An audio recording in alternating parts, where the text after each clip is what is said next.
आइए दोस्तों, आज हम लोग सीटेट का इम्पोर्टेंट क्वेश्चन करते हैं और यहाँ से अक्सर एग्ज़ाम में क्वेश्चन को देखने को मिलता है इस टॉपिक से। ये टॉपिक का नाम है जीन पियाजेट और इस टॉपिक से अक्सर सीटेट के एग्ज़ाम में क्वेश्चन देखने को मिलता है। तो चलिए हम लोग क्लास को बिना देर किए शुरू करते हैं और 10 MCQ करते हैं। इसमें से ज़रूर एक क्वेश्चन टकराएगा। तो पहला प्रश्न है, जीन पियाजेट किस देश के मनोवैज्ञानिक थे। पहला प्रश्न क्या है, जीन पियाजेट जो है वो किस देश के मनोवैज्ञानिक थे। तो हम सबको पता ही होगा जीन पियाजेट किस देश के मनोवैज्ञानिक है। अगर आप सबको पता है तो कमेंट में आंसर दें।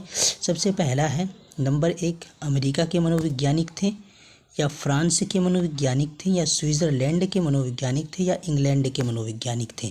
तो हम सबको इसका राइट आंसर पता ही है कि जीन पियाजेट जो है वो स्विट्ज़रलैंड के मनोवैज्ञानिक थे। हम लोग का राइट आंसर हो जाएगा C।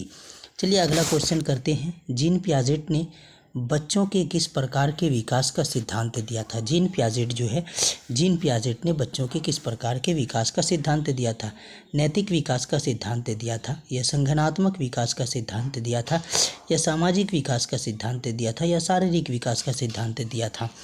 तो हम सबको इसका राइट आंसर पता होना चाहिए। अगर पता नहीं है तो आप लोग याद भी कर सकते हैं। जीन पियाजेट ने बच्चे के किस प्रकार के विकास का संज्ञानात्मक विकास के सिद्धांत प्रस्तुत किया था। जीन पियाजेट जो है संज्ञानात्मक विकास का सिद्धांत प्रस्तुत किया था। तो आइए हम लोग तीसरा क्वेश्चन करते हैं।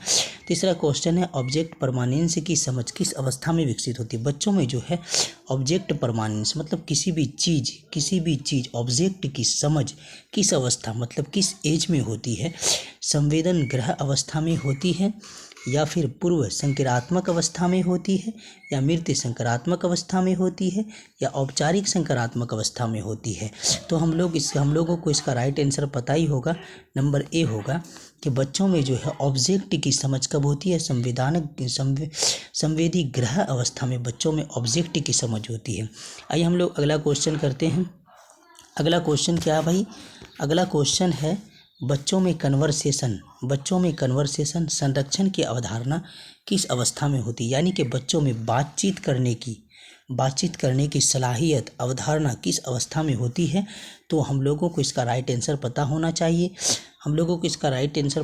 चाहिए। नंबर 1, पूर्व संक्रियात्मक अवस्था में होता है या फिर औपचारिक अवस्था में या फिर मूर्ति अवस्था में या फिर संवेदन ग्रह अवस्था में।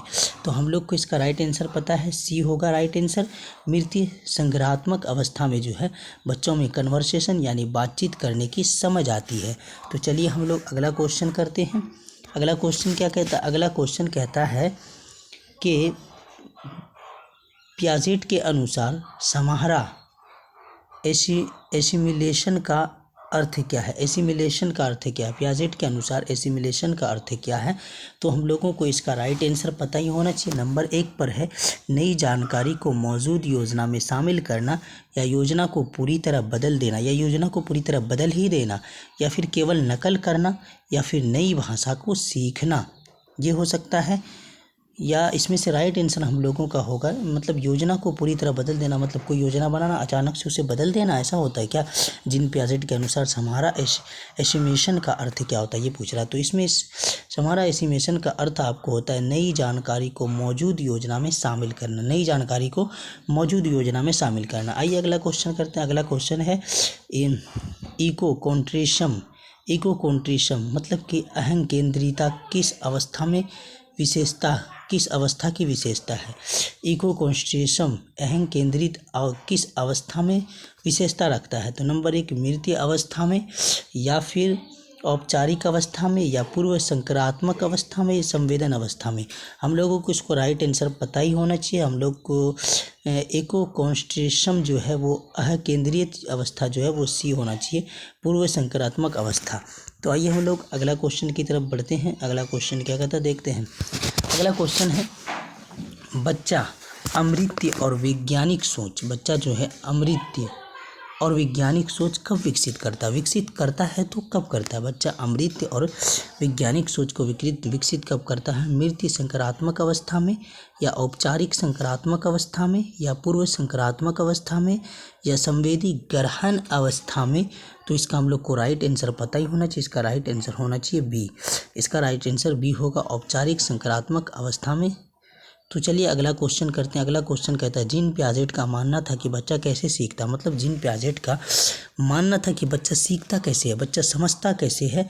तो नंबर 1, निष्क्रिय रूप से सीखता है, या अपने अनुभव से सक्रिय रूप से सीखता है, या केवल साझा से सीखता है, या केवल शिक्षा के माध्यम से। तो हम लोग को इसका राइट आंसर पता ही होना चाहिए। बच्चा जो है अपने अनुभव से सक्रिय रूप से सीखता है। इसका राइट आंसर हो जाएगा बी। आइए हम लोग अगला क्वेश्चन करते हैं। अगला क्वेश्चन क्या कहता है भाई? अगला क्वेश्चन कहता है पूर्व संक्रात्मक अवस्था की प्रमुख विशेषता क्या है? पूर्व संक्रात्मक अवस्था की प्रमुख विशेषता क्या है? कल्पनाशील अवस्था, या अमृत सोच, या वैज्ञानिक तर्क, या निष्क्रिय सीखना। तो हम लोग का राइट आंसर क्या हो जाएगा? तो हम लोग का इसका जो है राइट आंसर हो जाएगा बी। हम लोग का इसका राइट आंसर क्या होना चाहिए? बी, अमृत सोच। तो चलिए हम लोग और अगला क्वेश्चन करते हैं। हम लोग को तो आगे नहीं बढ़ना है अभी। अगला क्वेश्चन हम लोग का है भाई साहब क्या है? इसका राइट आंसर हो गया बी। अगला क्वेश्चन हम लोग का इसी में है, सिंबल्स प्ले प्रतीकात्मक खेल किस अवस्था में होता है? सिंबल्स प्ले प्रतीकात्मक खेल किस अवस्था से होता है? तो हम लोग का इसका राइट आंसर क्या होगा? मूर्ति संक्रात्मक अवस्था, या औपचारिक अवस्था, या पूर्व संक्रात्मक अवस्था, या फिर संवेदन ग्रह अवस्था। तो हम लोग का इसका राइट आंसर होना चाहिए सी। इसका राइट आंसर सी होगा। क्या होगा? सी। इसका राइट आंसर सी होगा, पूर्व संक्रात्मक अवस्था। तो आइए और हम अगला क्वेश्चन करते हैं। अगला क्वेश्चन क्या है? कॉन्ट्रेशन का क्या अर्थ होता है? कॉन्ट्रेशन का जो है वो अर्थ क्या होता है? कॉन्ट्रेशन का क्या अर्थ होता है? एक से अधिक पक्षों पर ध्यान देना, या केवल एक पक्ष पर ध्यान देना, या फिर संतुलन बनाए रखना, या फिर निष्क्रिय रहना। तो हम लोग का राइट आंसर क्या हो जाएगा?